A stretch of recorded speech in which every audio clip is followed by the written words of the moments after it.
Welcome to Belfast, Will. My name is Jonathan Watson, and today's guest is Dr. Robert L. Taylor. Robert is a former associate clinical professor of family medicine at Stanford University School of Medicine. He's also a former consultant to the United States Secret Service. As a psychiatrist for much of his career, he's explored the relationship between the mind and the body. Robert has written numerous articles which have appeared in the Washington Monthly, Reader's Digest, and Republic magazine. He has made appearances on NBC's Today Show, as well as executive producer, writer, and radio voice for PBS radio series Staying Well. Robert was also executive director for the California Health Promotion Campaign, Friends Can Be Good Medicine, and he has written 6 books, his latest, which is available now, The Deceptive Brain, Blame, Punishment, and Delusion of Choice. So, Robert, thanks very much for coming on. Jonathan, good to be with you. What got you? This was a kind of good question to start with. Is what got you in psychology to start off with? You know, it's a long and tortuous career, but to make it short, I grew up in a Southern Baptist family in Texas, and the hero of my family was a chaplain, United States Air Force, and he was reported missing in the war. He actually went through the 10 Death March, and so he became a great model for me. He survived that, came back to the States, and became chief of chaplains. But I was going to grow up and be a minister and a chaplain, and I went to Baylor University, which is a Baptist school. But while I was there, within the first year, I began to think more philosophically, and I decided I wanted to go to medical school and be a psychiatrist, and that's what I did. Excellent. And your book, basically the Deceptive Brain. What is it? What is it that the brain is deceptive in? Where that title come from? It starts out with the sentence, "We are not who we seem to be, not even close." Okay. And then it makes the case for why I would contend that and what the implications are, particularly for the way we blame and punish people and for the whole way we construct criminal justice in our Western societies. So, because I was reading parts of the book also in preparation for this interview, it's a hard thing to wrap my head around. I was talking to someone today about this as well, and they kind of looked at me. Is free will itself an illusion, and how is if it is, how is that so? Let's get into that, because that is at the heart of this book. For centuries, the issue of free will has been debated, particularly among philosophers and theologians. And interestingly enough, it's been a standoff. Because on one side of it, if you take a few steps back and think about what free will suggests, it suggests that we're going around each day of our life and there's something up in our brain, a little imp or something, turning the wheels and pushing the gears and driving our lives. And essentially, when everything adds up to A, this little imp can essentially choose B or C or D or Z. Well, that doesn't make a lot of sense. Nothing in the world around us works that way. So it's always been an exceptional thing that we're attributing to ourselves. And so the debate has been a standoff, because you have the illogic on one side, and on the other side, you have what we all wake up in the morning absolutely experiencing. No one can tell us that we aren't choosing and willing and putting sugar in our coffee or not, or choosing where we're going that day, or putting out the clothes. That's the way it seems to us. But the background of this, for you to understand why that may not be true, is this. Think about the brain and what it is. 3-pound machine, probably the most complicated machine in the universe, processing data at the rate of billions of bits of information every second, coming in from outside, interacting with genetics, with the situation you're facing. If all of that information were dumped into our consciousness, you can imagine what we would be feeling. We would be completely confused and totally chaotic. That can't be the way it is. So what seems to have emerged as a kind of a different reality. Now, let me talk about emergence for just a moment. Emergence is all around us. When we have hydrogen gas and we have oxygen gas, they are gases. All we do is put them together and they become something entirely different, water. If you raise the temperature, it becomes steam. If you lower the temperature, it becomes ice. That's emergence. Nothing is being added. It's just the arrangement is changed. So if something emerges from the brain, it could be very much like that. And what we think it is, and what the evidence suggests, is it's a subjective reality. Now, this is the only reality we need. We live. This is the only thing we know. You can dissect the brain down to the millimicron. You will not find a rose or a rainbow or the emotion of hate or fear or love. You won't find it there. The only place that appears is in the subjective reality that we live.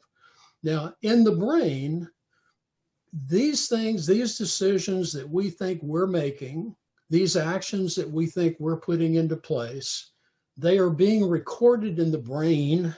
We see that now before they happen. Sometimes just a half a second before they happen, sometimes for several seconds before they happen. But as far as we know, those decisions in the brain are completely determined, like the rest of the world. They're an interaction of genes and experience, period. They're caused in a very established, determined way.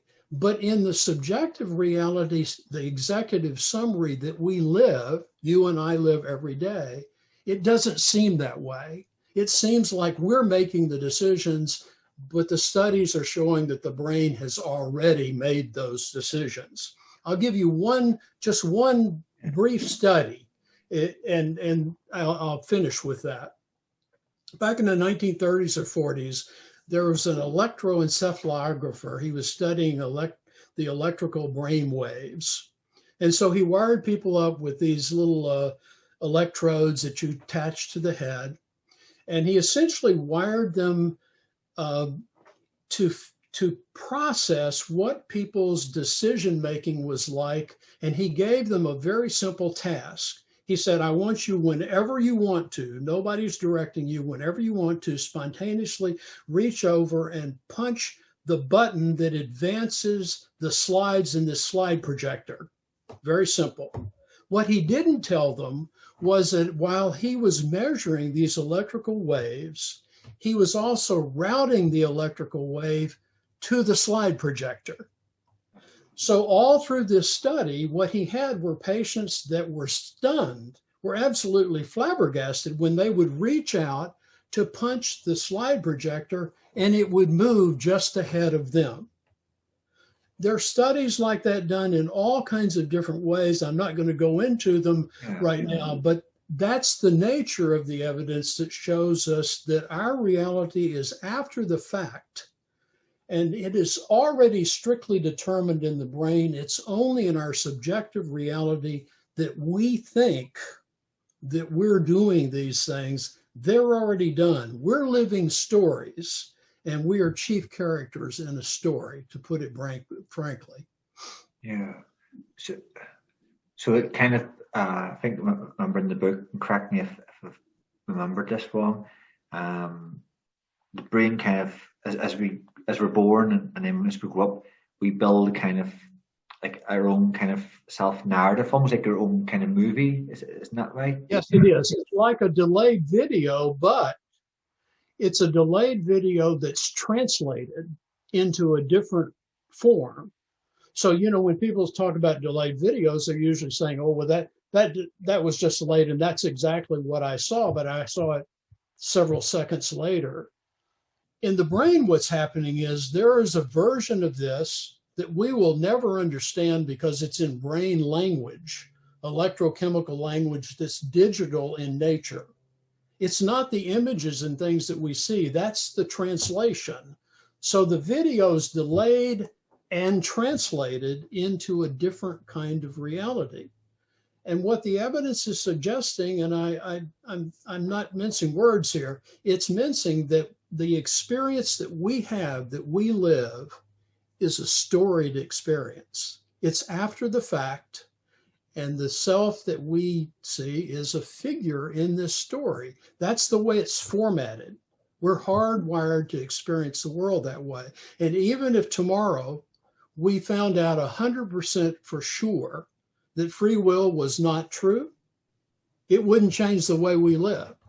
We can't experience the way any other way, but we can override it. You know, we see a moon disappear in a lunar eclipse. We don't go out and sacrifice a bunch of animals or humans. We override that, but we see it happening.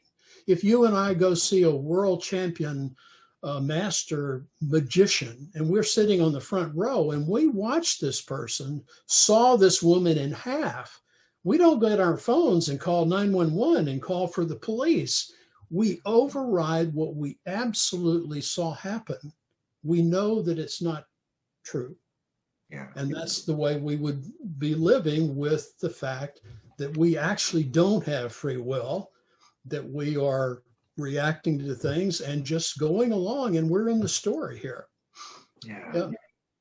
It kind of, I was reading the part of the book, it touched on I remember hearing about this before, the brain does a lot of work for us that we're not obviously aware of. And one of the things is our vision.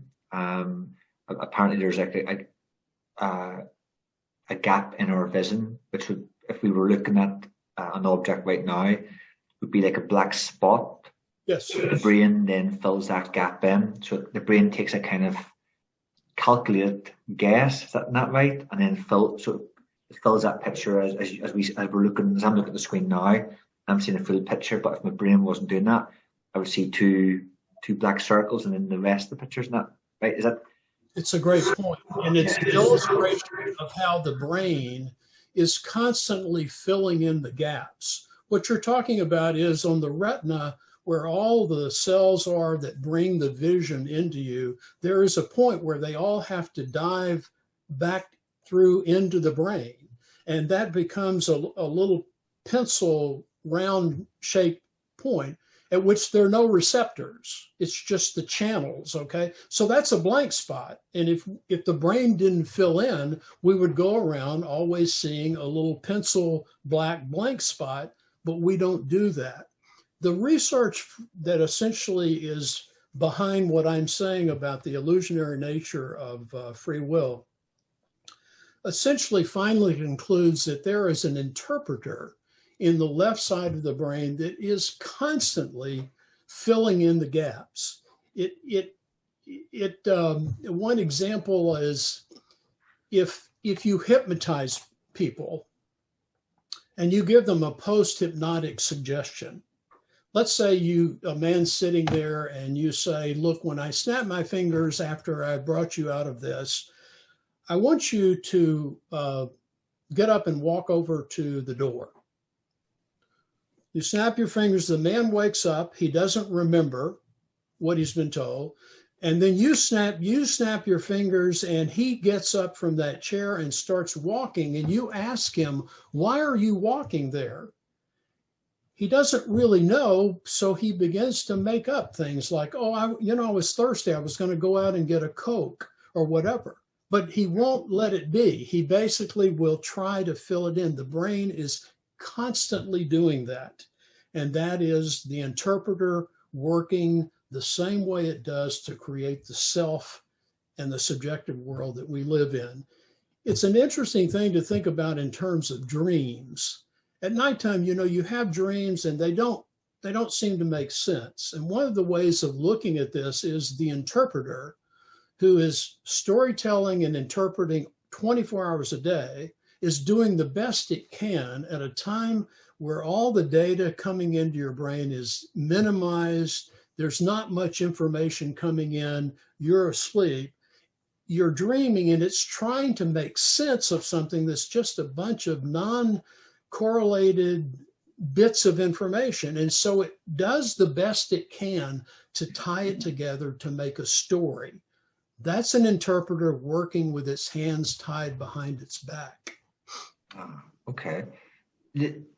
So just trying to understand. So the self, what we perceive as ourselves or individual self, is that real as such, or is that the brain's kind of is that the brain kind of like creating that kind of caricature of yourself based on your environment and also your genetics? Is that right? All of human experience is a end result of genetics and experience interacting, period, full stop, no free will. That's all it is. It's genetics and experience, which is incredible amount of information interacting. And at any one point in time, that's giving you the result. Your life is just as determined as everything around you. You know, if the toaster started popping up spontaneously, or your television started turning itself on, you say, no, that can't possibly be. But we accept it about ourselves because it's so compelling that this is really reality. It is a reality. It's your reality. It's the only reality we know. It's a subjective reality. It's as real can be, but it is subjective. And it's a story derivative, a simulation, if you would, from the brain. Now, we've been warned about something like this for some time. Your audience will probably be familiar with The Matrix, the movie. They'll probably be familiar with The Truman Show, with Westworld, the television series. There was a global bestseller a few years ago called Sophie's World by Gardner, and it's about two people that essentially are studying philosophy and eventually come to the conclusion that they're characters in a story, and they have to do something to try to influence the writer. All of these are glimpses at what neuroscience is now beginning to confirm from us. We are living a simulation generated by the brain.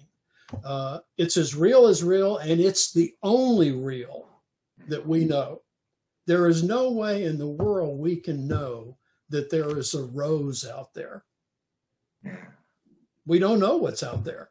Yeah, that's it's my business. It's up the heaven. What? Let me tell you before we go much further, though. Yeah.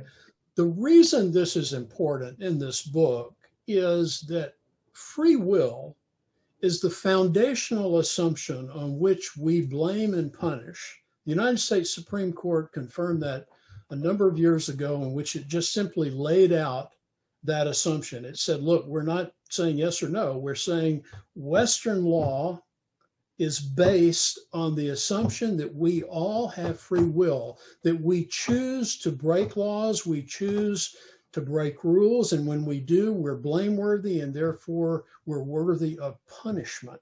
But at the same time, the Supreme Court said this is in total disagreement with the world around us, which is determinative. We all accept cause and effect, determining the world around us, but we don't with respect to our own lives, and it has become the foundational assumption of our prison system.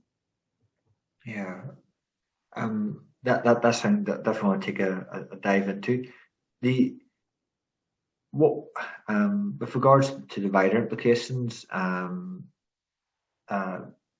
if as we progress as a species, and we progressed. You look 100 years ago, how far we've all came. What's the implications for us as a species going forward?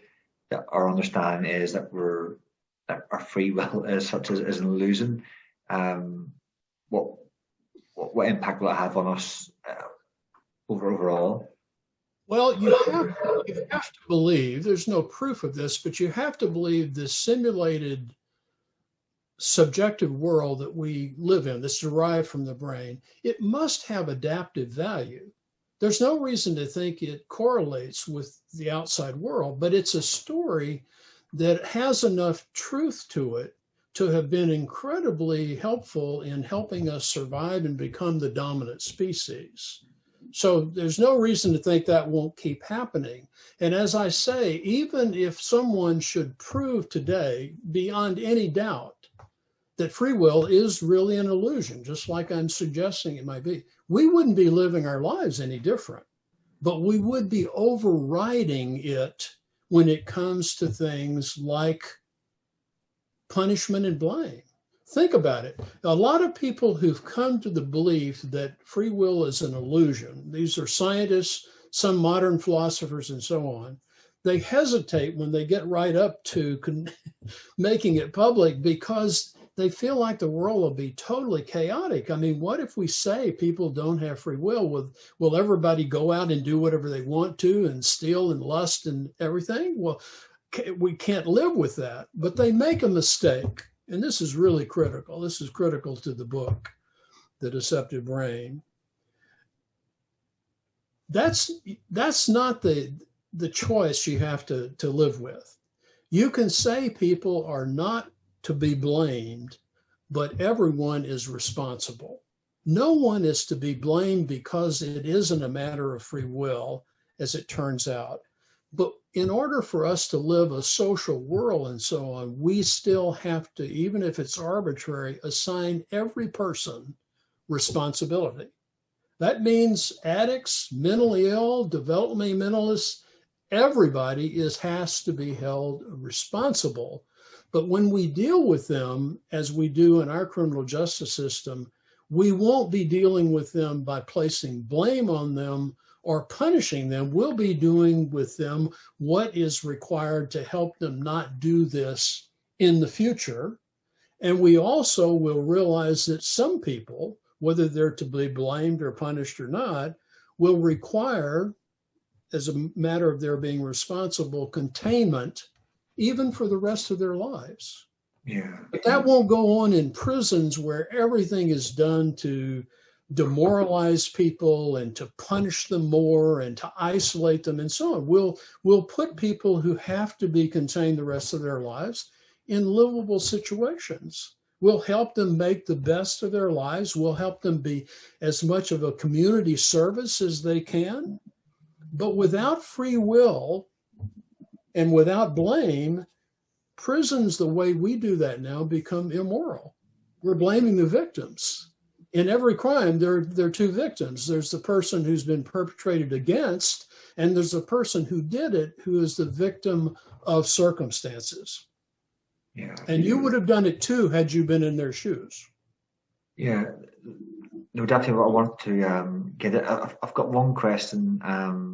And apologies if it's kind of outside your own area, but have you, has this subject been kind of looked at with, you hear a lot about AI and the development of AI and it's playing more of a role, or has there been talk about that we will put this kind of, I suppose, the perception of free will, the illusion of free will, onto machines, or will machines be kind of in the future free from that? They will not be confined by that illusion, that they will genuinely have free will. Have you talked much about that? Or? There are a number of people that are much smarter about this than I am that have postulated that we will essentially see AI get to a point to where it will essentially feel like it has free will and will say that it's sentient. That we're going to come to that, and it won't be too long before that will happen. It'll just be more proof for the fact that it'll be proof that we don't have free will, but that will eventually probably happen. And the AI thing is just extraordinary. You know, a part of human exceptionalism if you track it back forever, you find humans always trying to feel like they're exceptional. They felt like we were the center of the universe for a while. We felt like we were the only tool-making people a while. We felt like we're the most intelligent. And we're now being beat by machines in every game that we've ever created. And now we're into machine learning, where it used to be, in order for a machine to learn to, say, play chess or whatever, we would feed the machine, the AI program, all the cases that had ever been played and the rule book. Well, machine learning now doesn't need the cases anymore. They can take the rule book and within a few hours become world champion players. Now, that's not all of intelligence. That's a kind of intelligence which we're already superseded. But we also have robots in Japan that are acting like assistants to people, and they aren't the movie, the Hollywood version. They have skin that looks real. They have eyes that look real. They talk real. And we're just in the beginning of this. We're going to end up having robots that really look like people. Did you ever follow the series Westworld? Did you see that? Yeah, I watched a few seasons of it. Yeah. We're going there, and people that know a lot more about this than I do say it's coming much quicker than we think it will. To me, I heard, I was reading today, in Israel, they developed a computer that can tell people are lying. It can tell pretty much very, very quickly. It uses facial recognition technology. Yes. It was able to have 73% hit rate. So 73% of the time it was accurate, and they said that this is them only starting. Probably very soon, probably next few years, it'll be hitting 100%. And I imagine it'll probably replace the polygraph test. It'll be rolled out probably globally, especially interrogations. You'll know right away if the person's lying within a few minutes. So it'll revolutionize. All this stuff's going to revolutionize. We're early in this. As a doctor, I can already tell you that there are AI programs that are much better at diagnosing in certain areas of medicine already. And we're just starting on this. So, it's not long before doctors will carry computer units, and it'll be pockets almost like iPhones, really. But they won't be relying on their own minds to review all the journals and so on. They'll have these AI programs that will be making diagnoses much better than they do. That doesn't take away other kinds of doctoring that people have to do, but AI is proving to us that once again our claims of exceptionalism are overstated. Yeah, because even just over 100 years ago, 1912, the Titanic was built and set sail for New York. I mean, that was the height of the industrial age. I mean, yes, we were that bold. You can't sink that ship. It's unsinkable. And we had the Germans had the airships, and we just thought there's nothing we can or cannot do. But that's all. It's all changed. That's right. Jonathan, let me contrast just briefly for you the kind of criminal justice system we have versus one that would evolve if we didn't adhere to the belief in free will. Yeah. I worked in a high security prison out in California. I've been a consultant to several.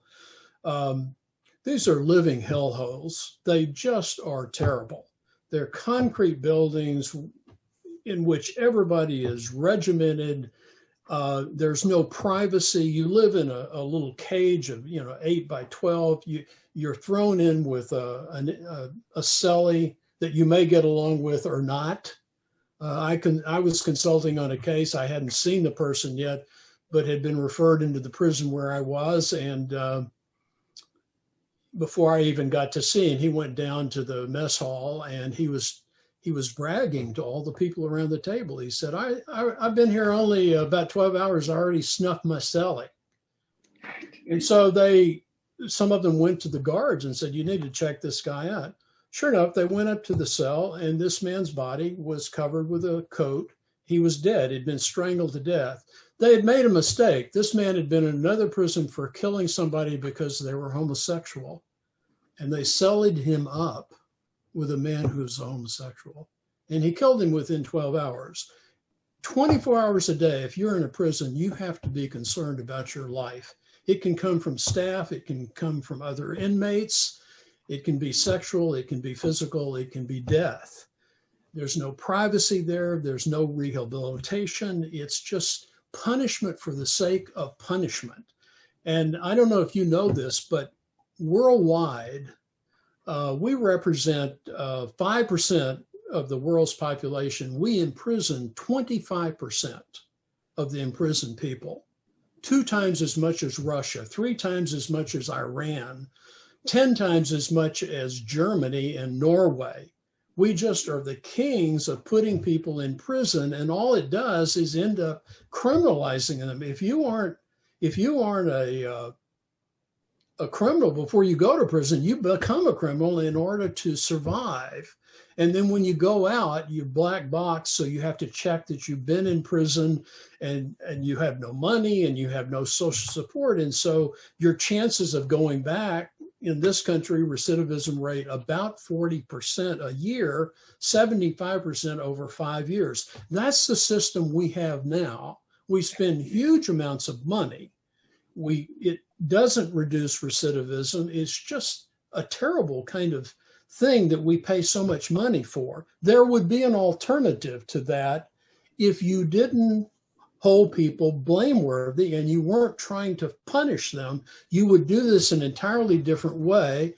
And there is a way that's already done, even though it wasn't based on free will, that adheres to that principle in Norway, called the Halden Maximum Security Prison.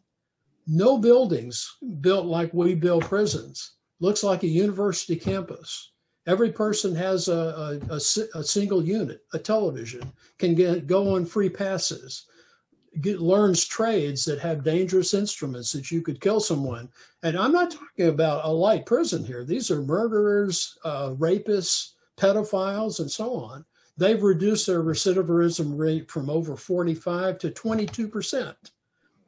Yeah. I mean, you can do this, and if you had an acceptance that free will is an illusion, you would have to do it that way, because otherwise it would be totally immoral to be putting people in prison and blaming and punishing them for things that basically they did not choose to do. I know, as you mentioned some of the figures, the US, as you said, is the highest numbers of people incarcerated, with almost 2.1 million behind bars. China's followed second, and Brazil's followed third. And then you mentioned our Norway, in comparison, they have some of the best and most humane prisons. And I know for someone maybe watching this, and even for myself, kind of on this subject, in your book you mentioned some really heinous crimes. There's a channel I was watching there the other week called Mr. Ballin, and he does some stories. And there's a story of this couple in California that were murdered for their money in their boat, and when you look at the pictures of this couple, they seem like the most loveliest. There's an energy kind of coming from the photos. They seem like a couple that would be really approachable, friendly. Like if they're your neighbours, you'd be like, I'm really lucky to have them living next to me. And the way they were murdered and the cold calculation, they were basically they went on the boat. They were selling like their yacht, and under false pretenses, these people, a man and a woman, they even used the baby to kind of lower their guard. And the woman with the baby jumped off and said, "Look, I need to settle the baby down. The baby doesn't like going on the boat." And they kind of looked at, okay, her husband and these other individuals went on the boat with them, and they took the boat out on a sea trial for under the guise of purchasing this yacht. And quite tragically, they were handcuffed. An anchor was placed around the handcuffs, and the murderers threw the anchor into the Pacific Ocean. And they joyfully watched as the chain rolled into the water. Eventually, it yanked them. Now, the couple fought with all their strength to stop being pulled over, but they tired out and were dragged into their deaths. Now, thankfully, the murderers were eventually arrested. What two questions, the kind of thing for people to wrap their head around. What is blameless justice, and how do you kind of reconcile that kind of with those kind of horrendous crimes? And I do agree. I mean, I think if some prisoners, if they're I think if you brutalize them, I've seen a Russian prison, and they're cut off from all human contact. They're in this cell. The guards aren't even allowed to speak to them. They're completely cut off. I think they get one family visit a year, and that's it. There's no contact. There's no telephone calls, and really isolation. Yeah, and the effect it has on them. The big technique in prisons in this country. I've seen people that have been isolated 23 hours a day. They're by themselves. They get to come out, do a dog walk 2 or 3 times a week. They have a shower every couple of days. They don't see anyone. They're in there not for a day or a month or whatever. They sometimes are in there a year or two, and even are discharged directly to the street from there, having been isolated that time. The World Health Organization has said that 15 days of isolation in a row should be considered torture. In California, they just changed the law so you can put people in isolation for up to 5 years. They capped it at 5 years. Oh.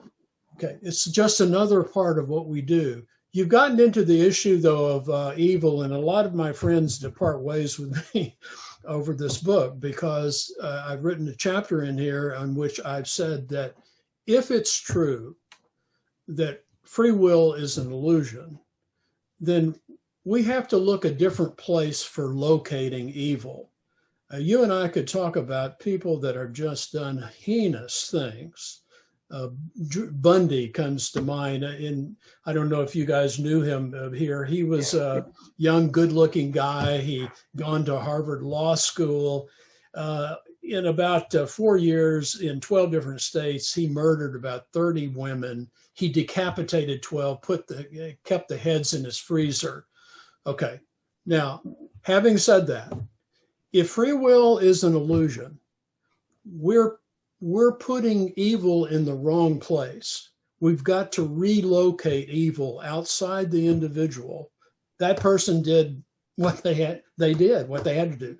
You have to relocate evil into the causes and the actions. That gets people really upset. But that is a absolute, that absolutely flows from the illusionary nature of free will. If you accept that, you no longer can position evil within people themselves. They did the result of what they were. Now, that doesn't mean we should ever let them out. I mean, people like that would have to be contained for the rest of their life. But if free will is an illusion and we're holding people responsible, we're not blaming and punishing them, then the containment would, although it wouldn't be a great life to be contained for the rest of your life, it wouldn't be the kind of prison we're talking about. It would be something humane and something to try to help them have the best life they can, with the number one priority being the public safety. We're not going to let people like that do this. That's a hard one to sell, though. We all know people that have been so heinous in what they have done. It just seems like that would be totally unfair. But it's totally unfair the other way. If we're able to accept that even these people so disturbed in what they're doing, so evil in their actions, it was a result of genes and environment, period, just like it is for you and for me. Yeah. And how much, like, how does to kind of understand that? How you hear some people are uh, diagnosed like psychopaths. Yes. How much does how does that fit in? Is that would that just come under like genetics? That's just a genetic variation in the brain.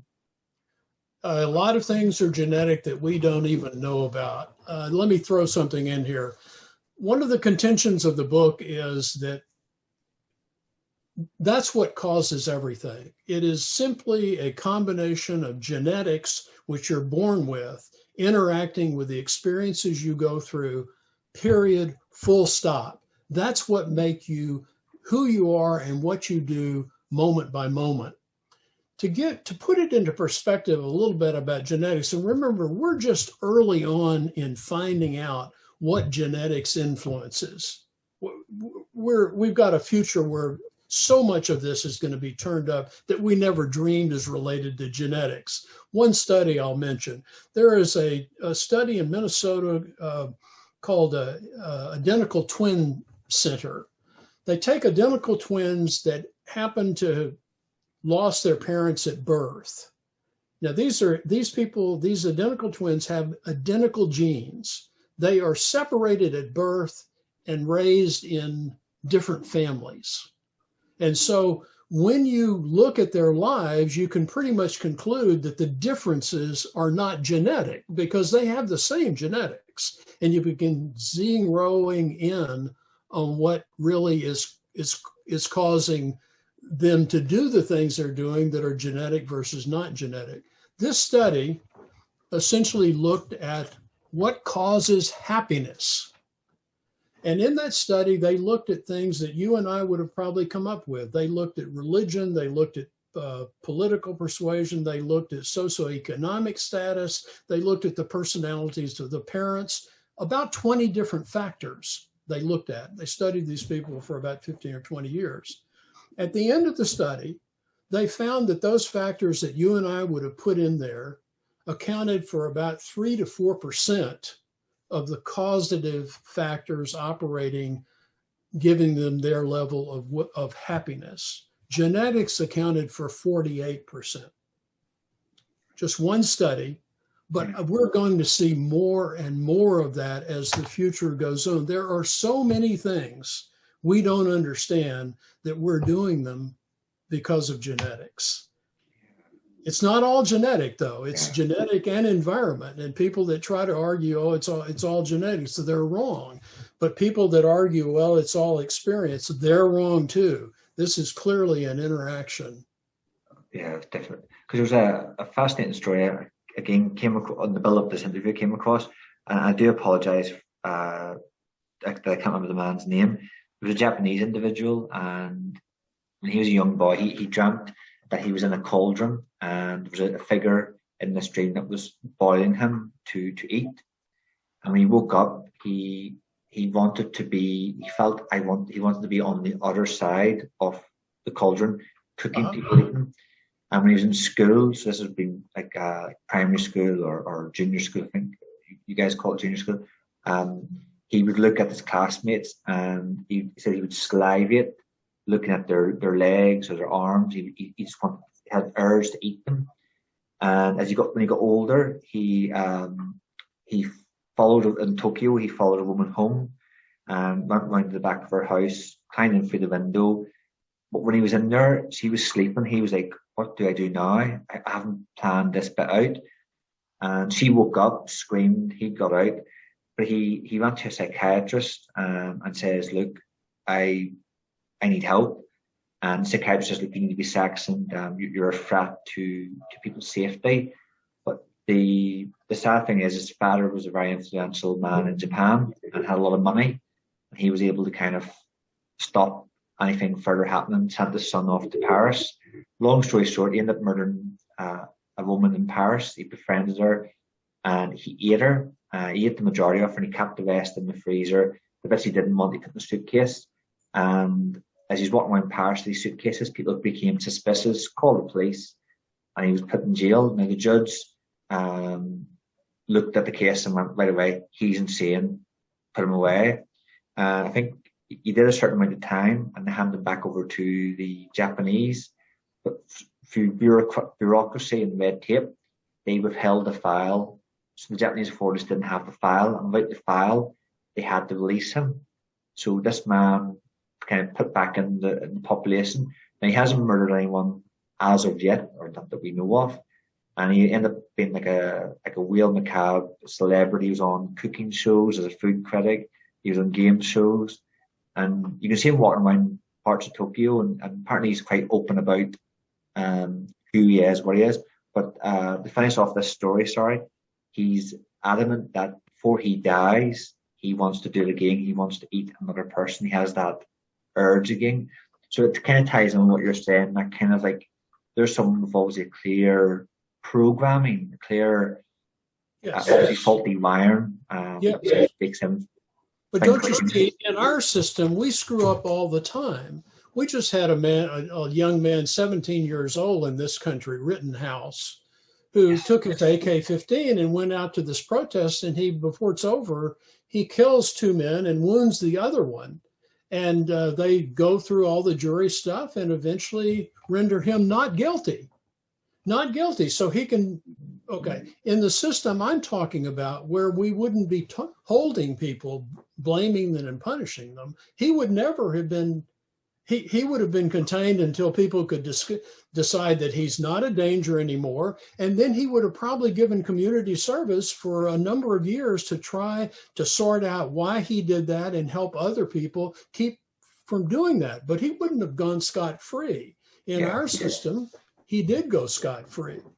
Let me give you one other illustration of the power of genes. People often have a hard time with this, but we just don't understand the strength of genes on us. There is a family that's been studied in the Dominican Republic in which children are born little girls, and they're raised little girls, and when they get to be 12 or 13, all of a sudden they start changing, and within a series of months, they become males. Okay. And it is totally genetic. And their penises descend, their testes descend, their hair begins to change, and the name that they have given for it is girl with penis. Okay. And it runs in a family or two. It's been extremely well studied. It is purely genetic. Oh. Now, who would have ever guessed? The other side part of that is those men have been, they go on to marry and have children. They've been psychologically studied, and the results are they actually make fairly stable husbands. Right. The power of genes is really pretty extraordinary, and we're just now beginning to sort through it.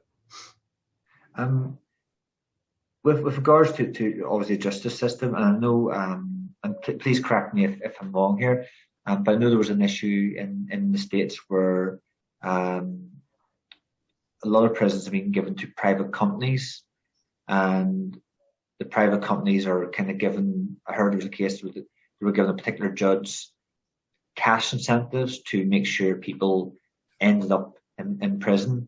This is, I think the private prison works is when the state gives you a prisoner, they pay for that. So it's like a hotel almost.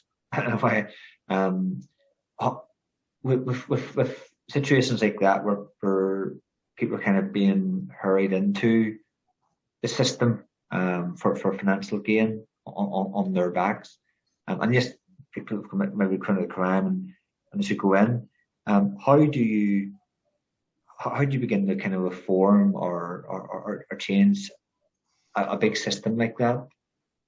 Well, if I'm not mistaken, I think the Biden administration already has put a moratorium on more private prisons, because that's exactly what you get into. You get conflict of interest. And there are a number of stories reported in my book, The Deceptive Brain, of how these people, because they're profit making, they often don't have the staff or whatever, and they're constantly trying to drum up business. Another related issue is the strength of prison guard unions in this country. The prison guard unions, they may do good things, but one of the things they're always pushing for is for laws to be passed to keep those prisons full, because their pensions and everything else depend on that. So there are a lot of conflicts of interest about this, but you can't get away from it. In this country, we pour incredible amounts of money into prisons that recriminalize people. Recidivism rate just out the wazoo. No one's ever shown that it's a deterrent, even to the death penalty. And yet we keep doing it. We keep funding them because in the public mind, they represent law and order, safe and secure. Yeah. They're not that at all. They don't promote that at all. They're really an incredible waste of money to a great degree, and debilitating and criminalizing. But we've sold it in our country, and politicians sell it all the time. You know, I'm going to make you safe. We're going to build a new prison. Because I know in the United Kingdom, here in UK, there was issues with a lot of the radical Islamists end up when they're in prison. They end up radicalizing other prisoners.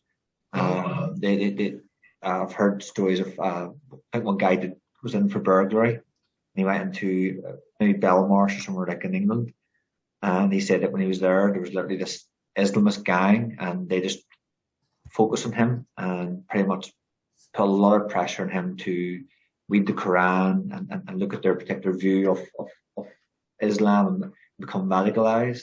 And he, it was a few, I think it was a couple of years ago, pre-COVID, he was given an interview and he's just saying that prisons were like some prisons were becoming a hotbed for radicalism and recruitment. So you're going in for burglary, but you're coming out radicalized and maybe her then to go on to commit a terrorist act or join a prescribed organisation.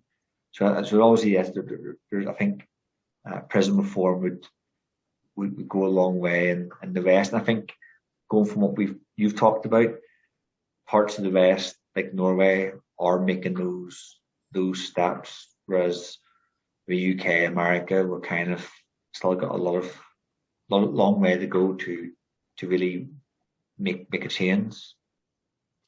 I think for a moment, what we would have in terms of prisons, if we had people like Elon Musk or Jeff Bezos of Amazon or whatever, we had people like that come together and try to create different institutions that really did keep people from coming back to prison and so on, they would be entirely different from what we have, without any consideration about what the book's talking about. That is, we have an illusion about everybody being to blame and should be there because we think it was all through free will.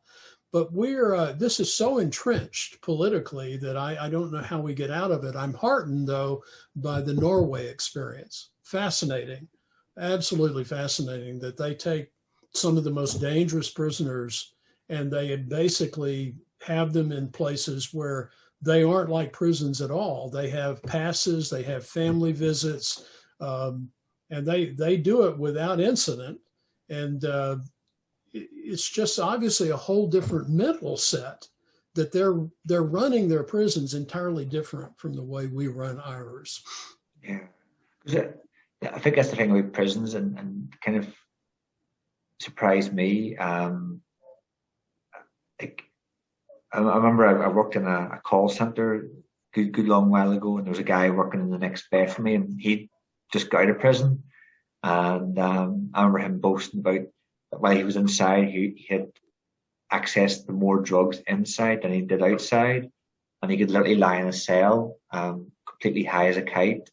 And I've seen documentaries where prisoners have kind of boasted about being having access to all types of drugs. They're able to make their own alcohol in the toilet, and so obviously the system is failing at numerous levels where people are not really changing. If anything, it's making them maybe far worse.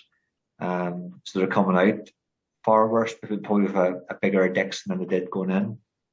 I'll tell you, as a psychiatrist who saw prisoners clinically, a number of them were involved with drugs, and I would drill down on it and try to find out, well, where in the world are you getting this? And they would laugh to a person and say, you can get any drug you want in prison. If you have some money or some personal services or whatever, you can get it.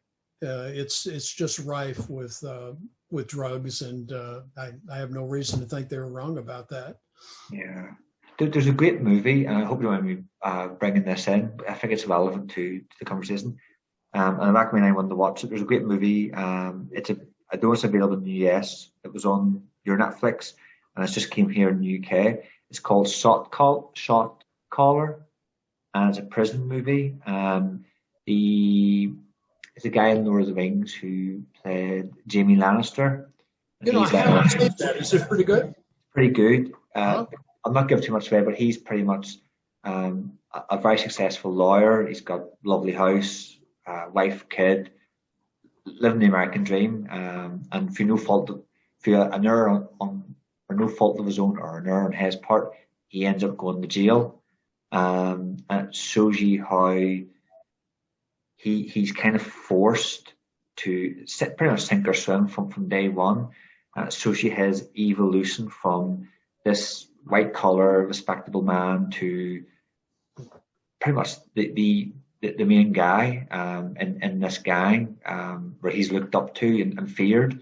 It's a fantastic movie, and it kind of, I know it's obviously fiction, but it's, I suppose in the way the message is, it shows you how if you have a system that I suppose doesn't really help people, they end up becoming far worse after they come out than they were going in. And they even argue a greater menace to society than they were before.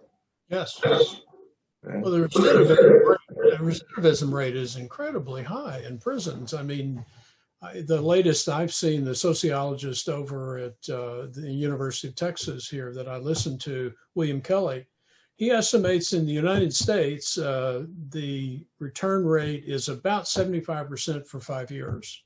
So if you've been in prison, three-fourths of you will come back to prison within a 5-year period. That's what we're just breeding this. And these are criminalizing places. I really mean it. If you're not a criminal when you go in, and remember, most of the people, most citizens don't realize this. Most of the people that are in our prisons are there for nonviolent reasons.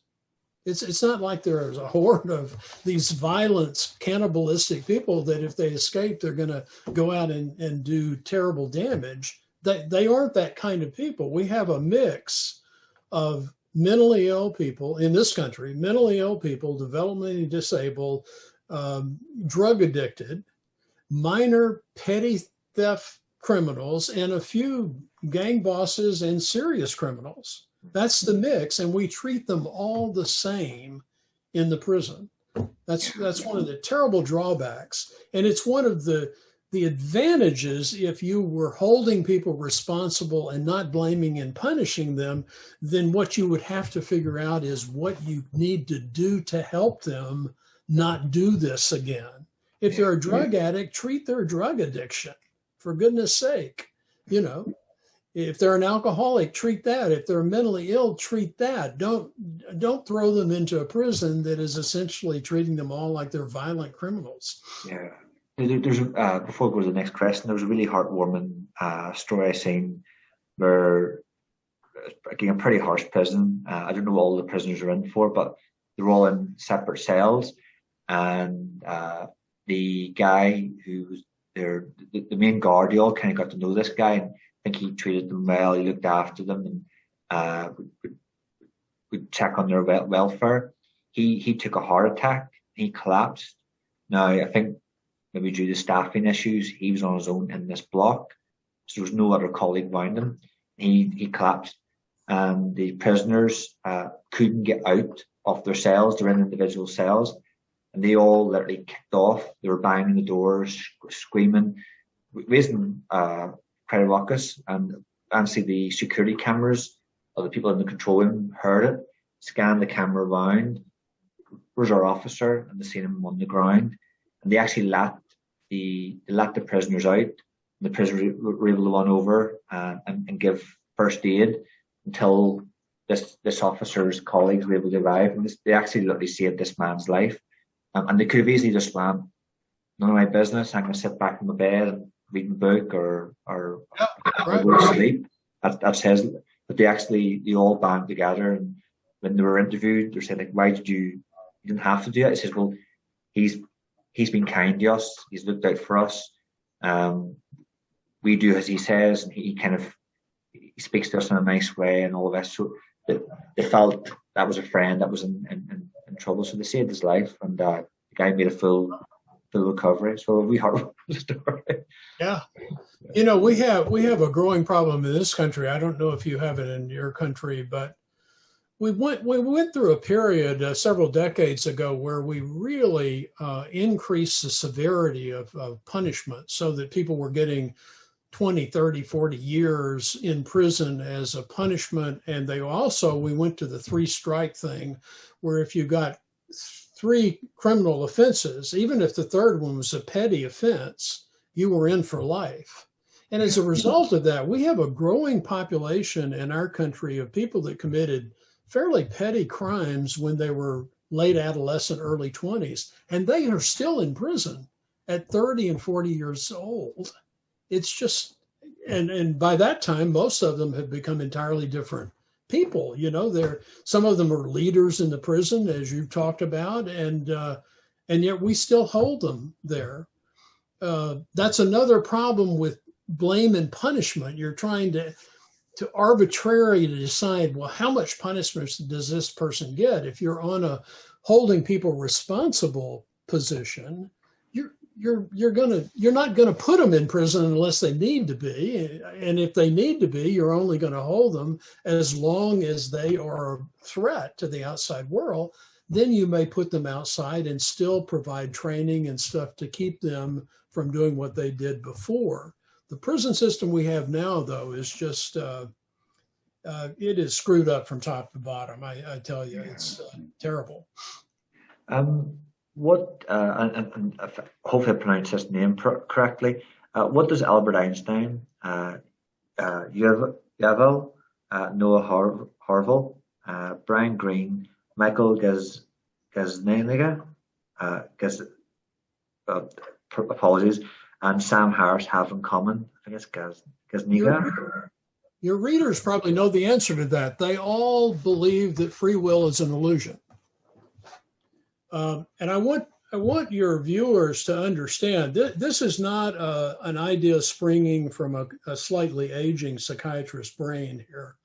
I'm just collating this. There are a large number of leading neuroscientists, modern philosophers, and people like you just mentioned that are absolutely convinced now of the evidence that free will is really an illusion. No matter how we live our lives and no matter what we feel, it is an illusion, and it has some really far-reaching implications if that is true. We are living in a simulation that emerges from the brain, and it's the world we live in. It's the only world you're going to have and I'm going to have, so make the best of it. It doesn't really downplay that, but it's really a different kind of world than we think it is, and particularly when we put together things like criminal prisons and jails and so on, in which we're not really being true to what the reality is. We're acting as though people actually can,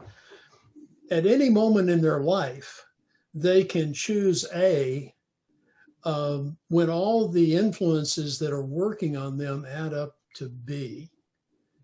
That is absolutely not the case, even though we feel like it is. Yeah, I suppose it goes into the whole philosophical idea of freedom. Yes. If you really boil it down, you can be free. There's different levels of freedom, but even if you boil it down, say move to a country like the United States where you were quite free, liberal, bought land, lived off land, and but whittle it down. Technically, you're still not free. You're stuck in a body. Plus, you're stuck in a simulation where been given the illusion of free will as such. And there's another level of freedom we shouldn't be confusing this with. We're talking about freedom in terms of your internal mind at one level. That's not the same kind of freedom we're talking about politically when we say we don't want to be coerced by totalitarian government. That would be infringing on your freedom too at a different level. So what we're talking about in the deceptive brain is the kind of awareness that we have in our life from day to day. Within that, we think there's a certain freedom going on that there's not. We still don't want to be subjected to outside encroachment on our physical freedom. Yeah. And we should all be strong for that, even though we eventually come to recognize that what we thought was individual freedom in terms of us making decisions day in, day out is really a misperception, if not an illusion. Going into come to the end, but this is one question that I add in, which I think is quite relevant to today. Like the big companies, media outlets, politicians, more and more they're tapping into the power of psychology. There was that couple of famous documentary about presidential debates in the United States. And there was one where I think Nixon had the flu and he looked quite pale, he was sweating. JFK, I think he'd been on a wee brief holiday break. He had a nice suntan and he was looking fresh and youthful. And there was maybe people help me, there was a candidate who I think spent most of the debate pointing like this. And he was the favourite. He ended up losing. And when he interviewed people, he says, "What do you not like about him?" He says, "I didn't like the way he was pointing at me." And I think the women in the audience really took exception to that. They felt that he was like coming up to them, telling them what for, and they're like, "Oh, I'm not going to vote for him." You even hear we call it supermarkets, like in the UK, we have Tesco's who think they pay a team of psychologists to go, how can we get people to spend more money? With this kind of, I suppose, the volume of, and apologies for this term, psychological warfare being waged on us and manipulating us, how can we protect ourselves from this? I know that's quite a big question. Well, it's Jonathan, you probably know, we're now talking about the power of AI. And in this country, we're having serious discussions about Facebook and social media. And people don't understand these AI learning machines now. I read the other day where they're so honed in on personal psychology that they are now, they have examples where they are trying to encourage people that are having manic episodes. They're bipolar, they're having manic episodes. They're focusing their advertisements on gambling casinos in Las Vegas. Now, if they can do it for that, they can do it for virtually anything, because these learning machines know about your personal psychology. And they can take advantage of that and direct messages to you, which, I mean, we're living in that kind of age. And if you're not being prepared for it, there is a narrative company that has developed an AI that is so good at taking a few facts and then writing a story about it, or writing a promotional, or writing an advertisement about it. They've actually not released this because they see all the downside in terms of fake news that this thing could create. About the deep fake videos that are going on. You can make a video now and put anybody in it, and it looks as real as real. You can have Obama essentially mouthing Trump politics, and it will look like he absolutely means it, and it's him. We're living in that kind of world. You've really got to be aware of these influences that are potentially impacting you every day. That's part of the experience that's interacting with your genes that makes you the way you are.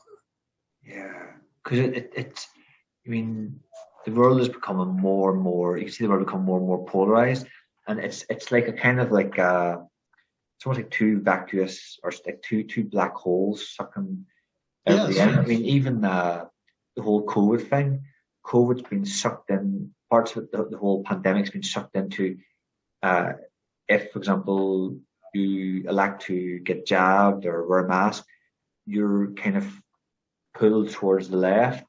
If you're decide you don't want to wear a mask, or you're medically exempt from wearing a mask, or you decide not to get jabbed, you're pulled. It's and you can see it in social media. You can see kind of how sometimes certain posts are put up almost to kind of provoke you. It's almost like it's like putting two people who, it's like going, you've got one view, you've got a different view. If I put you together, you might engage in a verbal war on our platform. So they'll both keep coming back. And it's almost like we're trying to set up fights, like a professional fight fixer. We get you to fight you, and it's just an endless struggle. Let me ask you a question. Are you having the politicalization of the pandemic as much as we are in this country?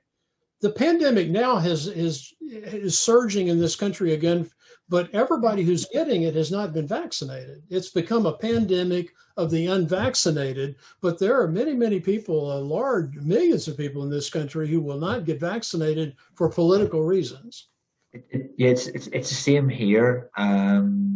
It's the same here, and I think what's also kind of harmful about it is like our particular government. I remember reading the other day there with our National Health Service. So in Northern Ireland we have like a devolved government, but it's a bit like a state government, like the state of Texas. You have your own government at that level. So we have that here, which is the executive, and they brought, a couple of years ago before COVID, they brought these experts in to assess the NHS and what needed to be done for Northern Ireland. Apparently they didn't act. They were there's a whole squabble over different things, and they were in power, but they weren't in power, and nobody would take action. So at the moment they're using the current COVID crisis to kind of cover up their own inaction.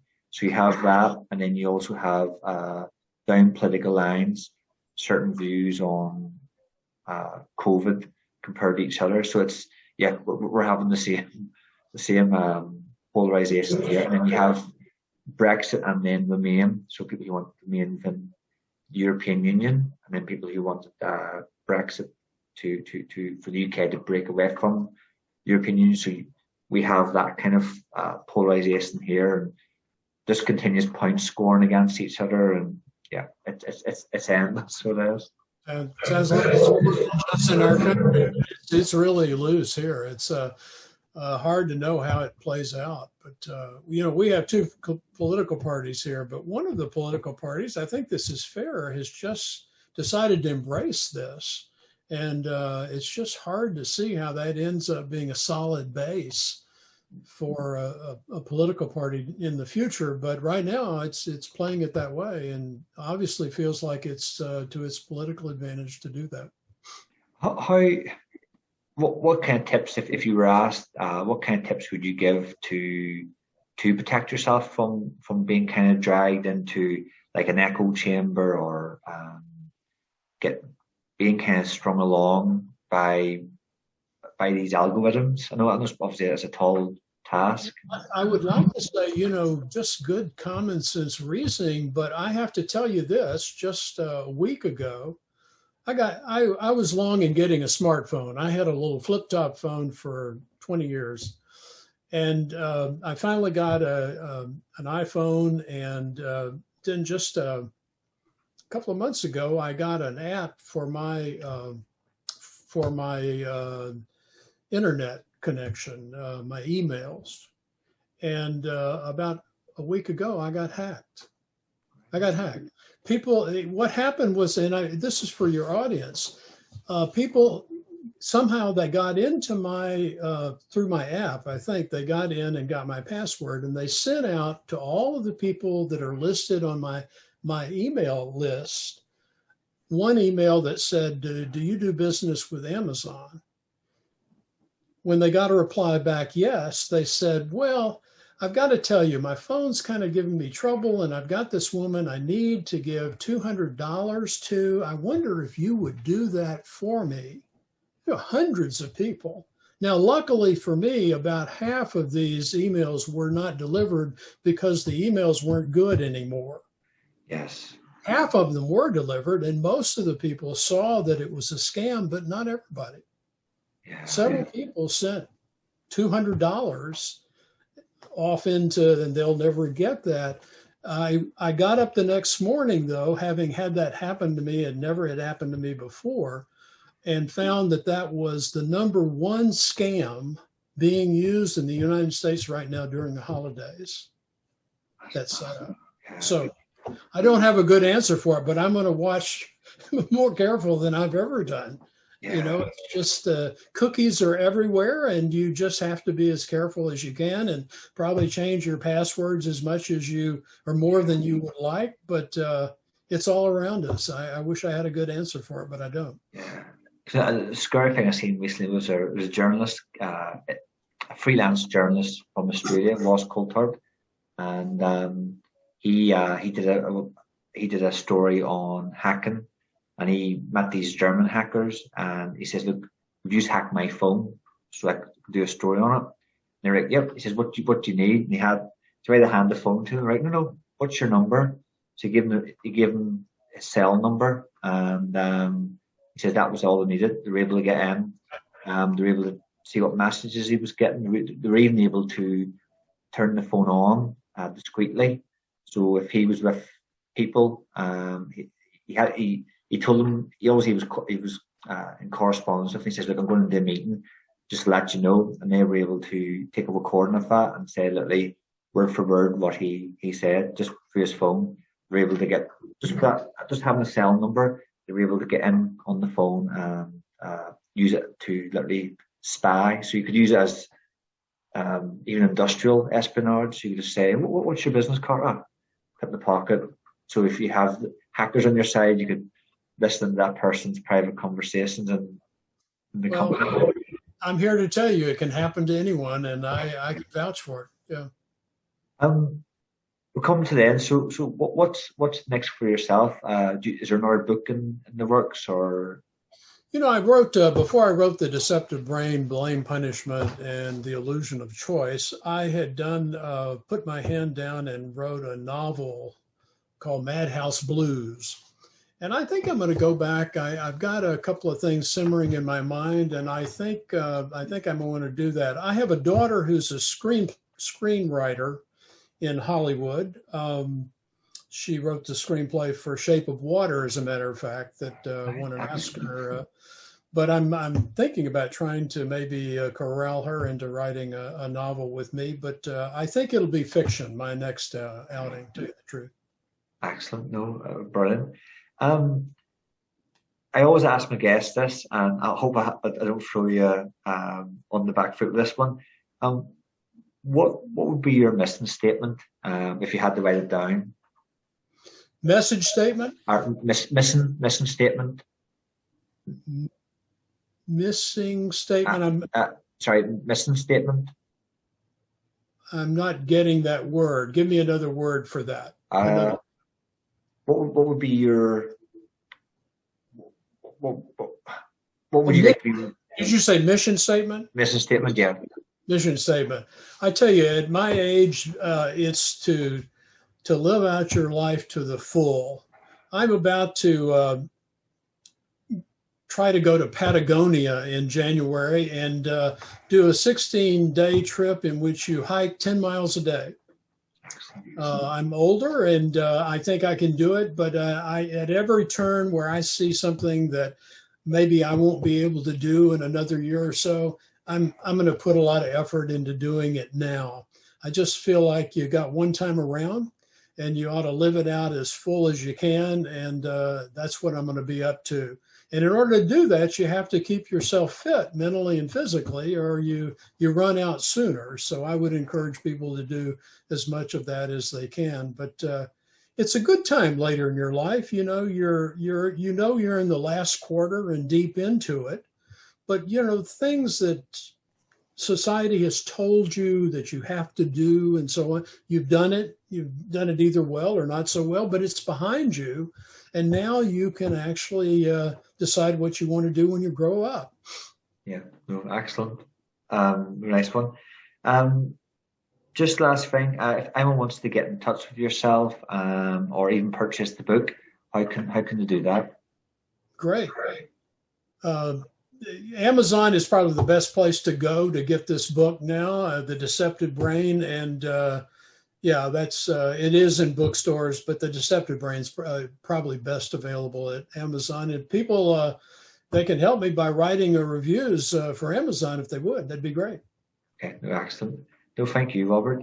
Thank you very much for your time today. And definitely, I think this is one of the trickiest subjects to kind of wrap my head around, because you're in your book, you do kind of mention it very well that